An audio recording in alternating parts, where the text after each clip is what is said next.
అనంత కరుణామయుడు అపార కృపాశీలుడైన అల్లాహ్ పేరుతో ప్రారంభిస్తున్నాను. సూరే అజ్జారియాత్ 1వ రుకు 11వ వివరణ. ఫలానా తేదీకి వస్తుందని చెప్పగానే నమ్మడు.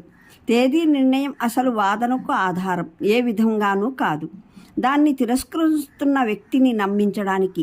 ఎందుకంటే అసలు ఆ రోజు రాకముందే ఆ రోజున నిజంగానే పరలోకం సంభవిస్తుందని గట్టిగా ఎవరైనా ఎలా నమ్మగలరు? ఉపద్రవం అన్న పదం ఇక్కడ 2 అర్థాలను స్ఫురింపజేస్తుంది. ఒకటి, మీ ఈ యాతన రుచిని చవి చూడండి అన్న భావంలో.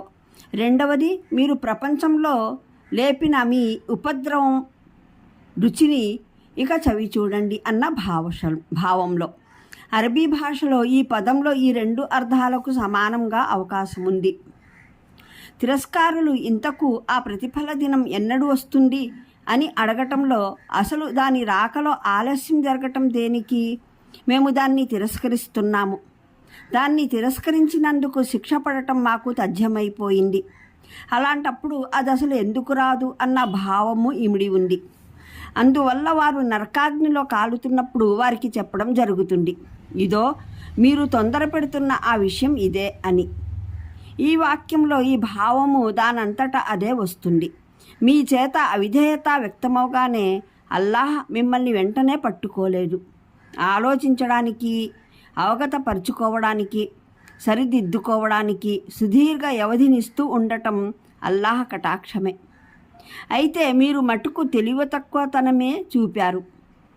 ఈ వ్యవధి ద్వారా ప్రయోజనం పొందడానికి బదులు ఈ సమయం మీకు త్వరగా దాపురింపజేయాలని తొందర పెడుతూ ఉండేవారు. ఇక చూసుకోండి, మీరు అది రావాలని తొందర పెడుతూ ఉన్న విషయమేదో అనుభవించండి. ఈ పూర్వోత్తర సందర్భంలో నిష్టగలవారు అన్న పదం ద్వారా స్పష్టంగా స్ఫురించే అర్థం ఏమిటంటే, దేవుని గ్రంథాన్ని, ఆయన సందేశహరులు అందజేసిన సమాచారాన్ని విశ్వసించి పరలోకాన్ని నమ్మినవారు, పరలోక జీవితం సఫలమవడానికి వారికి చూపిన మార్గాన్ని అవలంబించిన వారు, దేవుని శిక్షకు గురి చేస్తుందని వారికి తెలిపిన వైఖరికి దూరంగా మసులుకున్నవారు అన్నది. మూలంలోని పదాలు అహదీన మా ఆతాహుం రబ్బహుం అన్నవి. వీటి శబ్దానువాదం వారి ప్రభువు వారికి ఇచ్చిన దానిని తీసుకుంటూ ఉన్నవారు అన్నది. కానీ పూర్వాపరాలను బట్టి ఇక్కడ తీసుకోవడం అంటే కేవలం తీసుకోవడం అని భావం కాదు, ఆనందం పొంగే హృదయంతో గ్రహించడం అని అర్థం. దానగుణ సంపన్నుడైన దాత దోసిళ్ళు నిండుగా బహుమానాలు ఇస్తూ ఉంటే ఎగిరి ఎగిరి దాన్ని గ్రహిస్తూ ఉన్నట్లు అన్నమాట. ఒక వ్యక్తికి అతనికి ఇష్టమైన వస్తువు ఇస్తూ ఉంటే దాన్ని తీసుకోవడంలో అతనికి సంతోషం దానంతటా అదే పొంగి రాగా స్వీకరిస్తున్న అర్థం వస్తుంది. దివ్య ఖురాన్లో ఒక చోట ఇలా సెలవీయబడింది, అలం యాలము అన్నల్లాహ హువ్వ యహ్మలు తూబత అన్ ఇబాదహి యా హుజూ అద్దఖాతి.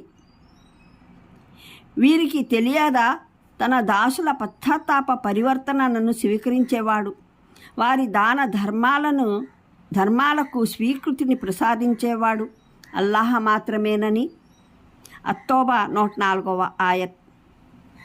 ఇక్కడ తీసుకోవడం అంటే కేవలం వాటిని వసూలు చేసుకోవడం కాదు, ఎంతో ఇష్టంగా వాటిని స్వీకరించడం అని అర్థం. వ్యాఖ్యాతల ఒక వర్గం ఈ ఆయత్ భావాన్ని ఇలా గ్రహించింది, వారు రాత్రి అంతా నిద్రపోయి గడపటం అన్నది బహు అరుదుగా జరిగేది. అందులో ఎంతో కొంత భాగం ఎక్కువో తక్కువో తొలిరేయిలోనో, నడిరేయిలోనో, కడరేయిలోనో మేల్కొని దైవారాధనలో గడపకపోవడం అన్నది జరిగేది కాదు. ఈ వ్యాఖ్యానం కొంత శాబ్దిక భేదంతో మహానీయులు Ibn Abbas, Anas bin Malik, Muhammad al Baqir, Mutarrif bin Abdullah, Abul Aliya, Mujahid, Qatada, Rabi bin Anas ప్రభృతుల ద్వారా ఉటంకించబడింది. మరొక వర్గం వారు దానికి అర్థం ఇలా చెప్పారు, వారు తమ రాత్రుల అధిక భాగం పరమప్రభు ఆరాధనలో గడిపేవారు, తక్కువగా నిద్రించేవారు అని. ఈ మాట మహానీయులు హసన్ బస్రీ,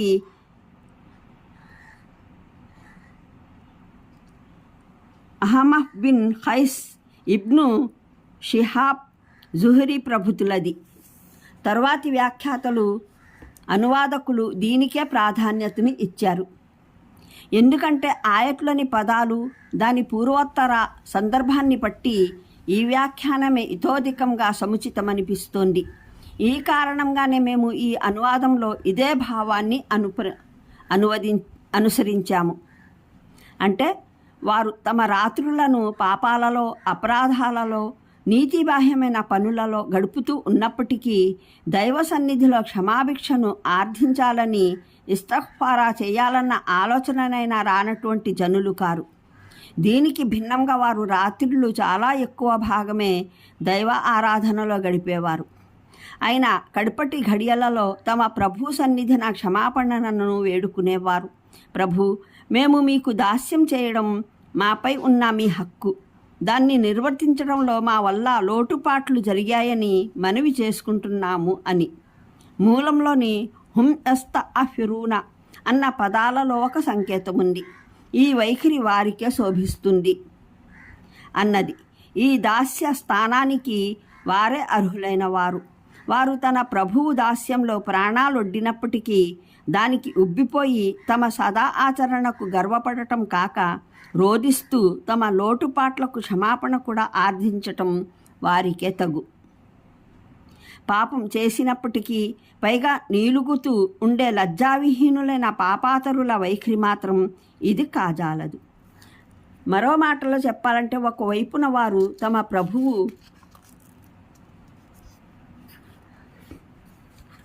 హక్కును ఈ విధంగా గుర్తించేవారు, దాన్ని నిర్వర్తించేవారును.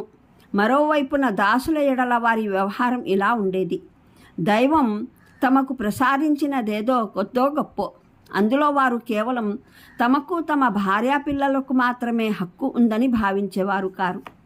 తమ ఈ సంపాదనలో తమ సహాయానికి అర్హులైన ప్రతి దైవ దాసునికి హక్కుందని భావించేవారు వారు.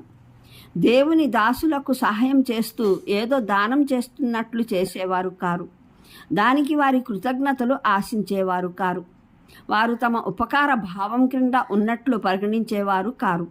అది వారి హక్కు అని, తమ బాధ్యత అని తలచి మరీ నిర్వర్తించేవారు.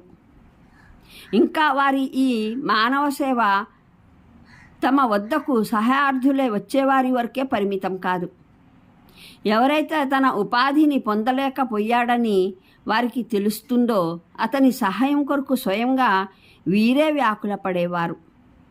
ఒక అనాథ బాలుడు నిస్సహాయుడై నిరాధారుడై ఉన్నట్లయితే, ఒక వితంతువు, ఎవరు దిక్కులేని స్త్రీ, ఒక వికలాంగుడు తన ఉపాధి కొరకు ప్రయత్నమేదీ చేయలేని స్థితిలో ఉన్నవాడు, ఒక వ్యక్తి ఉపాధి మార్గం తొలగిపోయినట్లయితే, లేదా ఒకరి సంపాదన అతని అవసరాలకు సరిపోకపోయినట్లయితే, ఎవరైనా ఏదైనా విపత్తుకు గురైనట్లయితే, తన నష్టాన్ని తానే పూడ్చుకోలేని స్థితిలో ఉన్నట్లయితే, మొత్తానికి ఏ అగత్యపరుడైనా ఉన్నట్లు వారికి తెలిసి తాము అతనికి తోడ్పడగలిగిన స్థితిలో ఉన్నప్పటికీ అతని